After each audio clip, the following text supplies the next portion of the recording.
The one thing they have in common, they are all spectacularly beautiful. Overwhelming in scope, but beautiful indeed. I'll see you tomorrow. Good night. Tomorrow is the first day of February, and we are going to have some nice weather with it. Plenty of sunshine, temperatures near average. That means a very cold start to the day, but nice and mild in the afternoon. And we're keeping things dry all the way through Saturday. All the details on that coming up.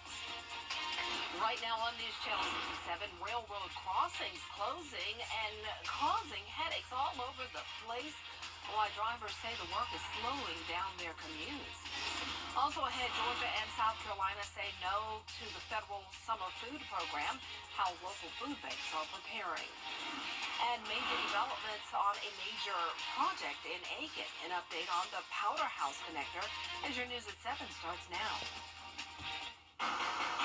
Live from Television Park, this is WJBF News Channel 6 at 7. Good evening, everyone. You're watching News Channel 6 at 7. I'm Dee Griffin. Thanks so much for joining us. Coverage you can count on begins with railroad crossing closures, creating traffic jams and headaches for drivers in the CSRA. CSX is repaving railroad crossings in Richmond and Columbia counties right now, moving toward Modoc. Hannah Latier tells us what people are most concerned about. This week in Columbia County, there are closures at Pleasant Home Road, Baston Road, Iron and Steel Drive, Old Evans Road, Hightower Drive, Industrial Park Drive, and Hardy McManus Road. This morning I was coming down my normal route, and next thing I know, the road's blocked off. Some detour signs are up, and some county school bus routes will be delayed. My daughter-in-law works for Columbia County, and she has been experiencing some difficulty with traffic, and the parents is affecting everyone. It's affecting the children, the parents, and all the businesses there throughout. Augusta Commissioner Sean Frantum says so many crossings are closed at the same time because there is a special team using more than 20 pieces of equipment. One question left unanswered is if and how it will impact businesses. Owners I spoke to off camera worry that people won't be able to get to their stores. People also want to know specific times each railroad will close and reopen and how emergency vehicles will get through. That could be extremely dangerous. There's a firehouse right over there, and with all this traffic, I fear that it could slow them down and just cause some problems. It's clear that drivers are just ready for it to be over. It took me a good 30 minutes extra to get to work, and we're in between job sites right now, and just driving down these roads, I'm stuck in traffic all day. I'm trying to get here and there, and it takes me a long time. CSX expects the resurfacing to take about 3 to 5 days from the date the work starts. Now, for a full list of the closed railroad crossings, as well as updated times when they may reopen, just go to our website, WJBF.com. Well, time now for a first look at our weather with meteorologist Jenna Petracci. And Jenna, it started off cloudy, then it turned sunny, and look at that time lapse there. Yeah, Very interesting. exactly what you're talking about, right? We had the clouds earlier. We even had some showers earlier this morning. But just like that, we're back to sunshine. And of course, now it is dark outside. The sun has set. But we're going to have beautiful sunshine over the next couple of days. It's going to be a nice start to the month of February. Today, though, we did have some pretty near average temperatures, especially with our low. We were at 36 degrees.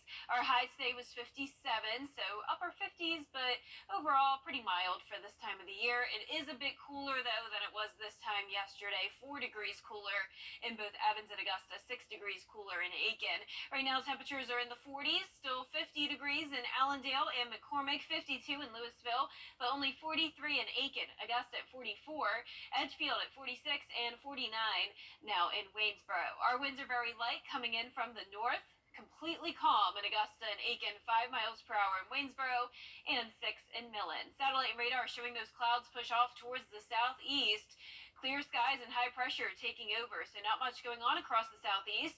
We're going to have the dry conditions all the way through Saturday. So tomorrow morning, clear skies and cold right around the freezing mark by the 7 o'clock hour. Sunny and 36 at 8 a.m. Tomorrow's the first day of February, and we'll have a nice start to it. Lots of sunshine, keeping it dry. And then on Sunday and Monday, we will have some changes. Rain chances are going way up. I'll have all those details coming up shortly, but back to you, Dee. All right, thanks so much. We'll see you then. A death investigation is underway in Aiken County. Investigators say a body was found on a porch at a home on Augusta Road. Deputies say the death is considered suspicious. No identity has been released. Aiken city leaders are discussing the progress of several projects Aiken building. Both Governors Brian Kemp and Henry McMaster have opted their respective states out of a federal program designed to help provide food to kids who won't have access to school lunches during the summer. With more details, here's Bria Smith. In today's society, $40 is big. Right now, you can't even go to the grocery store and get one pack of meat under $20. So you imagine if you have a family of 6 and 5 kids, and those extra $40 probably help to buy extra milk or bread and cereal. And them not having that now is definitely going to be traumatic. That $40 she's referring to is the amount a federal USDA program would have provided eligible kids per month during the summer. But the governors of both Georgia and South Carolina have opted out of the program, saying it was left over from when kids had to learn remotely during the COVID-19 lockdowns. They say there are other programs in place to help feed those children. It's definitely going to be a struggle. I know down here at the Master's Table Soup Kitchen, we usually see between 200 to 250 monthly. During the summertime, we do about 500. But with Kim opting out now to not do the EBT SNAP for the summer, is definitely going to change the dynamic of numbers. Those numbers already increasing at the soup kitchen due to high food prices. The director of nutrition services at Richmond County Schools says there are plans in place to help cover any kids who may miss out. A seamless summer program, that's our summer feeding program. And we've been operating that for years. And so this year, as usual, we're going to be opening sites up at anywhere that there is going to be a summer school program, as well as any camps. Schools and nonprofit organizations band together to help provide as many resources as possible, even new ways to make meals more accessible. We like to recommend a certain new app that's come out within the last couple of years called Food Finder. And it's a wonderful app, and it's not just for this area, it's for anywhere in the United States, and you just put in your zip code, and it will pull up tons of locations that offer meals. But through Golden Harvest, we do have backpack programs at some of the schools, and some of the schools have a backpack program where they can send kids home with backpacks that have food in it, breakfast snacks, milk, cereal, and juice, fresh fruit. So hopefully those programs will be able to still benefit up until the end of the year. And even beyond the end of the school year, the effort to meet the needs of reducing child and family hunger within the CSRA will continue. We're not just going to stop at the end of June. There are going to be those resources out there, and we're going to help connect families where they need to be connected. Golden Harvest says there are many ways you can help by volunteering or donating. For more on how or to find food assistance near you, visit WJBF.com. In Augusta, Bria Smith, WJBF, News Channel 6. A Columbia County Community Center closed this week to get a facelift. Work began on Grovetown's Liberty Park Community Center on Monday. Spokesperson Jordan Johnson says the more than $500,000 project comes from 2017 to 2022 SPLOST dollars. The center was built in 2006, and Johnson says the current work will bring the facility into the 21st century. Johnson says work should be complete between 3 to 4 months. Well, up next, 5 major tech companies went to court today. What lawmakers are accusing them of when coverage you can count on continues. Hey there, Georgia. I'm John Crow. USA. The Senate Judiciary Committee grilled the chief executives of 5 big tech companies on Wednesday about how their platforms are hurting children. Both parties say social media companies need to do more to safeguard children from the online world. Here's Anna Warnicki with more. Your product is killing people. Republicans and Democrats blasted the CEOs of TikTok, X, Meta, Snap, and Discord for not doing enough to keep kids safe. The internet is dangerous. including your platforms. Senators singled out Meta CEO Mark Zuckerberg for Instagram's lack of safety tools to protect young users from explicit content. You have blood on your hands. Would you like to apologize for what you've done to these good people? Zuckerberg then stood up and turned to the parents in the audience who say Instagram contributed to their children's suicide and apologized. Zuckerberg and the other executives told senators their companies are already taking steps to protect minors. Last year, X suspended 12.4 million accounts. But the CEO of TikTok admits more can be done. No system that any one of us can build is perfect. But what we need to do is to make sure that we are always improving it and testing it against bad people who may try to bypass it. Still, senators say that's not enough. They're calling on Congress to pass one of the several bipartisan bills proposed that would hold tech platforms more accountable. I'm so tired of this. It's been 28 years, since the internet. We haven't passed any of these bills because everyone's double talk. It's time to actually pass them. Klobuchar says the reason those bills haven't passed Congress is because of big tech companies' opposition. For now, in Washington, I'm Anna Warnicki. Back. And in South Carolina, lawmakers are pushing for parental permission for minors to have social media accounts. The bill would require social media sites to take commercially responsible steps to confirm parental permission, which could range anywhere from filling out a form to even presenting an ID of a parent. The bill does have wide support, but there are questions on enforcement. Well, I think, I have 3 young children. I don't want my daughter and my sons talking to people online that they don't know and that I don't know, for that matter. How, and this is a real legal question, how is any social media company supposed to verify the age of a minor or get parental consent for a minor without first having to also verify the age of people who represent themselves to that company as adults? The bill goes for a third reading tomorrow. If passed, it will then go to the South Carolina State Senate. And skies have cleared and temperatures are getting cold. We will be right around freezing tonight, then a nice mild and sunny Thursday in store, and we'll start to warm up a bit each day into the weekend. All those details are coming up. I'm calling to be covered and everything else you're entitled to. Call John Foy and Associates now. Now, your most accurate forecast with WJBF Live Viper 6. Good Wednesday evening. We had some pretty cloudy conditions earlier, but the sun came out just in time for a gorgeous sunset. Now our skies are completely clear. Here's a live look at our Terry Lambert Hyundai Skyview Cam in downtown Waynesboro. It's getting pretty chilly already, 44 degrees, dew point of 38. Winds are completely calm here in the metro. Still at 50 degrees up in McCormick, 48 in Crawfordville, 43 in Aiken, 45 in Barnwell, and 50 as well in Allendale. Satellite and radar showing the last of the cloud cover exiting Allendale and Bamberg counties, pushing off towards the southeast. So high pressure is taking back over. Not much will be going on over the next couple of days. We had a low pressure system come through earlier, brought us a little bit of rain along with cooler temperatures this afternoon. But now we have another warm up happening. We will be above average to finish off the week, at least until Sunday. Here's a look at tomorrow's forecast, starting out in the 30s and then warming up to the 60s. Getting close to the 70-degree mark for your Friday.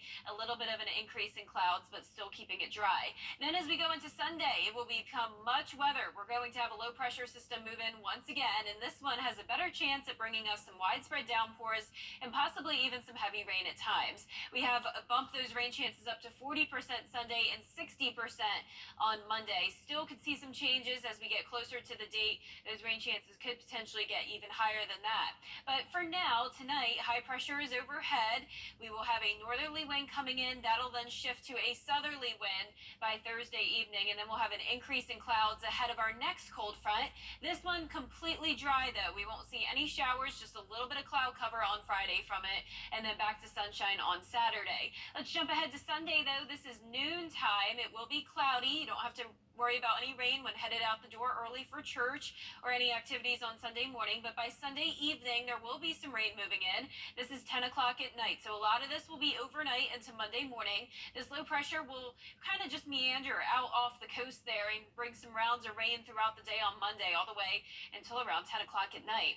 So rainfall totals really not too impressive here. For the most part, I'm expecting we'll be around an inch, maybe some of us around the 2-inch mark, but notice the bulk of the heaviest rain should be focused along the coastline. Back to tomorrow though, 30s to start, climbing up into the low 60s by the afternoon, and your lows tonight will be in the low 30s, some of us even possibly in the upper 20s, right around freezing though. Highs tomorrow in the low 60s, right around average, and your 10-day forecast showing a nice sunny start to the weekend. Then on Sunday, that's when we'll have the chance of rain, and that continues into Monday, pretty cloudy conditions. Then all of next week, we will be a bit cooler, 50s, and then eventually low 60s again, with mostly dry conditions. And we'll be right back.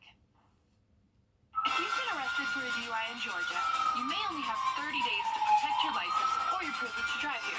Hi, I'm Tiffany Duncan of DUI Duncan, the DUI firm here in Augusta. Visit our website at DUIDuncan.com to see what we've done to help so many drivers. If you've been arrested for a DUI in Georgia, call me now for a free consultation. While the firm, of course, cannot guarantee results, we do guarantee hard work and fast action. Remember the name, DUI Duncan. The Augusta Mini. Start something new sales event at Waynesboro Chrysler Dodge Jeep Ram. Rates as low as 2.9%. New Ram 1500 Bighorns, 2.9% for 72 months. If you can't come to us, we'll drive it to you. Good to go Waynesboro.com. Join attorney M. Master Jackson. Tickets start at $20. Buy them at the Imperial Theater. Man, I just love that Southern soul and song. The News Channel 6 mobile app is now even better. Download it today. Beat the deadline now through the end of the month. Start something new sales event at Waynesboro Chrysler Dodge Jeep Ram. Get instant credit approval. 3.9% on Jeep Grand Cherokees. Good to go. Waynesboro.com. Purdy's story has been pretty incredible. He was the last overall pick in the draft. Now he's an NFL champion quarterback aiming to win a Super Bowl. But being picked last in the draft means you don't get paid as much as most of the league's starting QBs, and living in San Francisco isn't cheap. I've always wanted to live there, but it is so expensive. Purdy says he lives with one of his teammates, and they split the rent. He currently makes $870,000 a year. That's very good. But if the Niners win the big game, that will likely change. $870,000 is nothing to sneeze at, but at least he's being economical. But yes, San Francisco is so expensive. I get that. Even with making that much money, the thought of throwing it all out the door for rent, I guess, still bothers him. So. It's expensive. Yeah. Well, for a forecast this week, it's going to be sunny and dry through Saturday. Temperatures warming up, getting close to the 70-degree mark on Friday, Groundhog Day. We'll see if that groundhog sees a shadow or not. But for now, it looks like it'll still be cool next week. Still feeling like winter in those upper 50s next week. That's right. All right. Thanks so much. Thank you for joining us. We're always with you at WJBF.com. Entertainment Tonight is next.